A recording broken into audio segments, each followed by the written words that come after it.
Hello दोस्तों, Usha defence academy में आपका स्वागत है। और जैसा कि कल जो वीडियो हम लोगों ने लिया था उसमें हमने आपको मध्यम पुरुषवाचक और निजवाचक सर्वनाम में अंतर बताया था, और दूसरा अंतर हमने आपको बताया था अन्य पुरुषवाचक और निश्चयवाचक सर्वनाम में अंतर। इसके बाद में हम लोगों ने इसके ऑब्जेक्टिव क्वेश्चन भी सॉल्व कर चुके हैं। अब आपका जो आज का बिंदु है, हम चर्चा करेंगे कौन से टॉपिक पर, सर्वनाम और सार्वनामिक विशेषण में अंतर क्या होता है। ठीक है, तो आज दोस्तों हम लोग बात करेंगे किसमें अंतर, सर्वनाम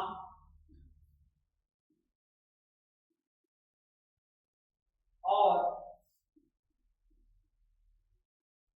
सार्वनामिक विशेषण में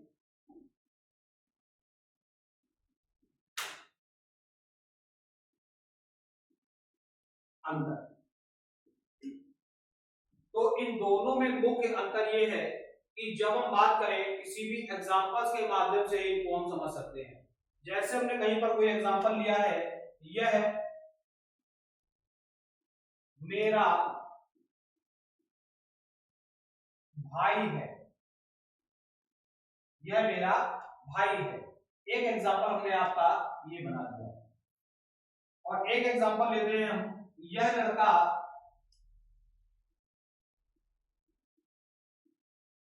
मेरा भाई है। फिर दूसरा एग्जांपल हम यहां पर लेते हैं, उसे यहां लाओ, उसे यहां लाओ। इसके बाद हम इधर सेंटेंस बनाते हैं, उस व्यक्ति को यहां लाओ, उस व्यक्ति को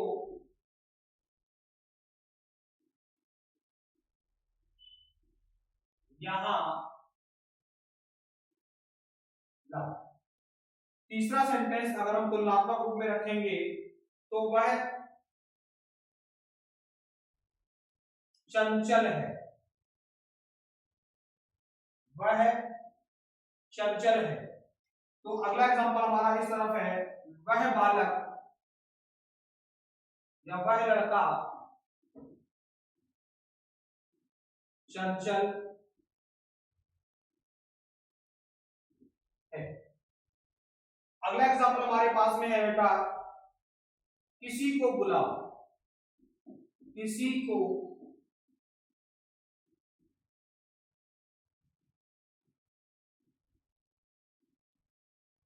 बुलाओ। और दूसरी तरफ लेते हैं, किसी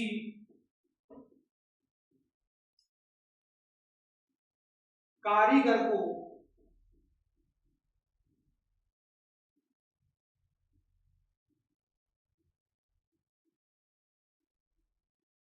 बुलाओ। एक सेंटेंस हम और ले लेते हैं यहां पर, इतने सारे फूल तोड़े, इतने सारे फूल तोड़े। और इधर लेते हैं, इस लड़के ने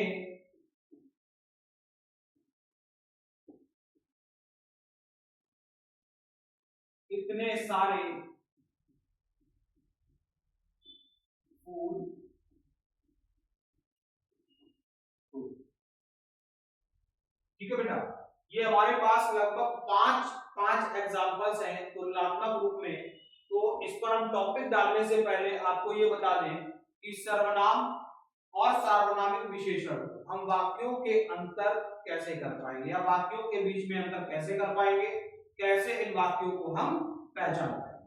ठीक है, तो सबसे पहले बेटा याद कर लेना कि सर्वनाम और सार्वनामिक विशेषण लगभग एक जैसे होते हैं, क्योंकि यहां पर भी देखा जाए इनकी पहचान करने के लिए सबसे पहले यहां पर देखिए, यह लिखा है, उसे लिखा है, वह लिखा है, किसी लिखा है, इतने लिखा है। तो ये हमने आपको बताया था कि ये सर्वनाम के रूप में प्रयोग होते हैं। लेकिन यहाँ पर भी जब तुलनात्मक अध्ययन करते हैं, यह, उस, वह, किसी, इस, यहाँ पर ये लिखा है तो ये भी सर्वनाम शब्दों के रूप में ही प्रयोग किए जाते हैं। तो सबसे पहले इसका अंतर याद करने के लिए याद कर लीजिए कि जब किसी वाक्य में जब हम सर्वनाम की बात करेंगे तो बेटा यहाँ पर सारे एग्जाम्पल्स हम किसके लिखे हैं, सर्वनाम, ठीक है। और दूसरा पार्ट जो इस तरफ है, ये सारे के सारे एग्जाम्पल्स हमारे किसके हैं, सार्वनामिक विशेषण। अब इन दोनों में मुख्य अंतर क्या है कि जब हम कभी भी सर्वनाम के सेंटेंसेस लिखते हैं या सर्वनाम शब्दों का वाक्यों में प्रयोग करते हैं तो आपको एक चीज ध्यान देनी होगी कि जब भी सेंटेंस में यह या फिर कोई भी सर्वनाम है उसके बाद कोई संज्ञा शब्द नहीं आना चाहिए, या इसी को हम उल्टा करके बोले तो हम कह सकते हैं यदि किसी सर्वनाम शब्द संज्ञा शब्द के पहले कोई सर्वनाम शब्द आ जाए, संज्ञा शब्द के पहले कोई सर्वनाम शब्द आ जाए तो इसका मतलब है कि वो सर्वनाम का एग्जाम्पल नहीं होगा, ठीक है। अब इधर देखिए आप, ये तो सार्वनामिक विशेषण का चार्ट बना है, यहाँ पर क्या है बेटा, सबसे पहले यहाँ पर एक संज्ञा शब्द दिया है और उसके पहले क्या दिया गया है, कोई सर्वनाम शब्द। दूसरे सेंटेंस में देखिए उस, कौन सा सर्वनाम बेटा, अन्य पुरुषवाचक सर्वनाम है और उसके बाद में क्या दिया गया है, कोई संज्ञा शब्द दिया गया है। तीसरा सेंटेंस देखिए तो वह दिया गया है और वह के बाद क्या शब्द दिया गया है, लड़का, वह शब्द बेटा क्या है, सर्वनाम है और सर्वनाम के बाद क्या दिया गया है, संज्ञा शब्द। इसी तरीके से किसी, किसी शब्द जो है बेटा कल आपसे चर्चा हुई थी कि किसी शब्द कोई और कुछ की तरह से उसका रूपांतरित रूप होता है और ये अनिश्चयवाचक सर्वनाम को दर्शाता है, ठीक है। तो ये अनिश्चयवाचक सर्वनाम का एग्जांपल है और कारीगर एक संज्ञा शब्द है। तो आपको इस शब्द के बाद में क्या दिया है, लड़के शब्द दिया है। तो जब कभी भी सभी एग्जांपल्स में याद कर लीजिए कि यदि संज्ञा शब्द के पहले कोई सर्वनाम शब्द, संज्ञा शब्द के पहले कोई सर्वनाम शब्द लग जाए तो ऐसे सेंटेंस में ये सर्वनाम शब्द सर्वनाम न कहलाकर सार्वनामिक विशेषण कहलाएगा। मुख्य बिंदु आप याद कर लें, आसानी से सब कुछ तैयार हो जाएगा। क्या है बेटा इसमें, यदि किसी संज्ञा शब्द के पहले, क्या है बेटा, यदि किसी संज्ञा शब्द के पहले कोई सर्वनाम शब्द आ जाए, क्या आ जाए, कोई सर्वनाम शब्द आ जाए तो ऐसे सेंटेंस को हम अगर देखेंगे तो यहाँ पर ये सर्वनाम शब्द सर्वनाम ना कहलाकर सार्वनामिक विशेषण कहलाएंगे। क्लियर है भैया, ठीक है। तो इतना याद रखिए। और दूसरा एक बिंदु से याद कर लेना है कि सार्वनामिक विशेषण को ही बेटा, सार्वनामिक विशेषण को ही संकेतवाचक विशेषण, याद रखिए बेटा, क्या कहेंगे, संकेतवाचक विशेषण कहेंगे। क्या कहेंगे बेटा, संकेतवाचक विशेषण कहेंगे। तो सबसे पहला बिंदु याद करना है कि सार्वनामिक विशेषण को अन्य किस नाम से जाना जाता है बेटा, संकेतवाचक विशेषण।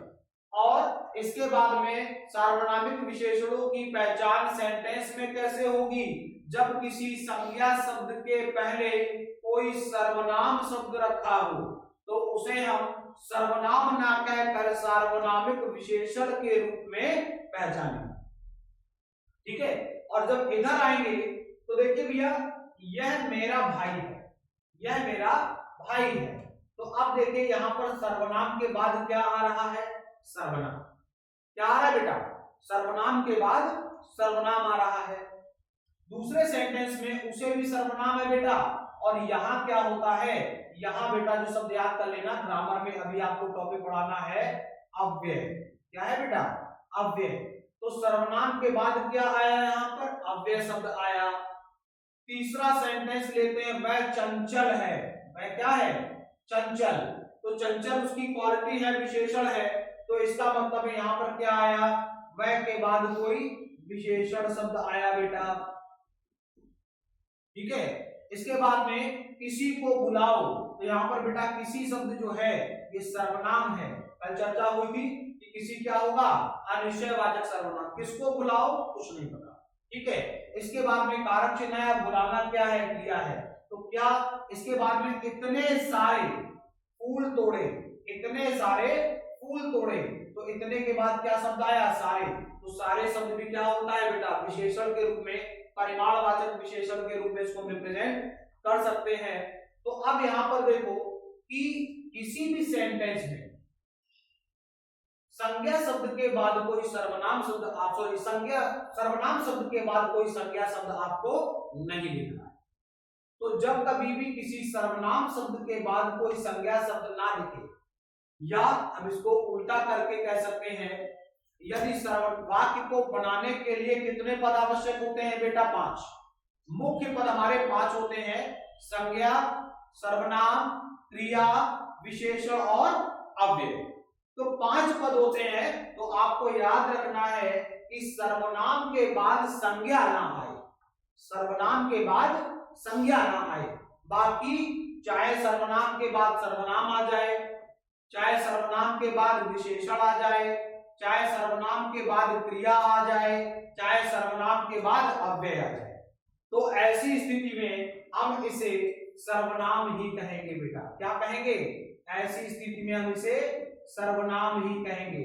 मतलब ये भी सर्वनाम है, उसे भी सर्वनाम है, वह भी सर्वनाम है, किसी भी सर्वनाम है और इतने भी सर्वनाम है।